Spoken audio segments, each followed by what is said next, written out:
So what I do is get your wooden wool in there like that, and then put it in there, so it's like in the V, and then just get a few smaller pieces over the top.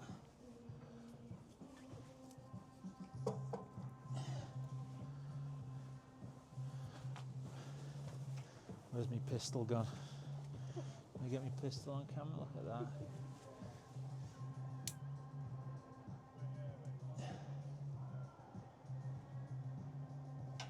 Should do us, thank you very much. I'll leave you these. Obviously don't leave him in here. Yeah. Make it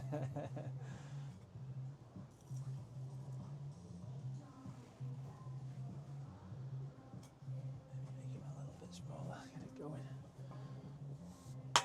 So we look at the time now, it's 1:15, it's just nearly 20 past 1.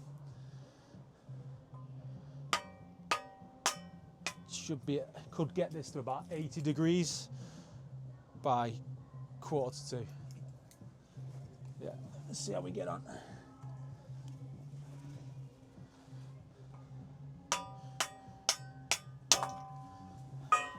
The good thing about the wind is you'll get a nice draw, pulling the smoke out.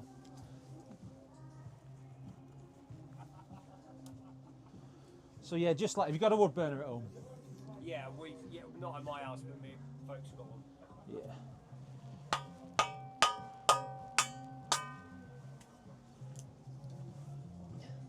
Did you get birch, the wood, do you know? Do you know what you got? I'm not sure. It's over in side. Nicola will know. I did ask for it. That's what I said. Did you? Yeah, yeah.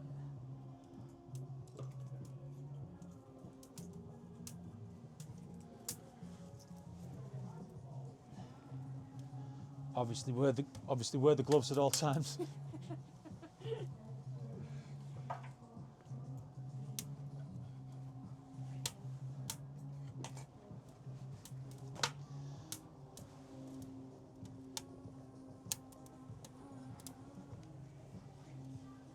So the way that you then control the fire is literally just with, so you've got like a vent there which you can open and close.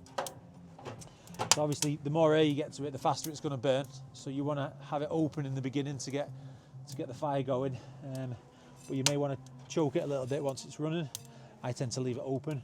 I actually sometimes will even just open that a tiny bit. That's the ashtray actually. You may need to empty that after a session, after a day, roughly about a day. Just empty that. But yeah, you can just open that a tiny bit. I try and keep the fire an inch back from the glass. It means that the glass doesn't get dirty, but also it helps. It prevents any smoke coming back into the tent as well. Just by the way that the airflow works, just about an inch back.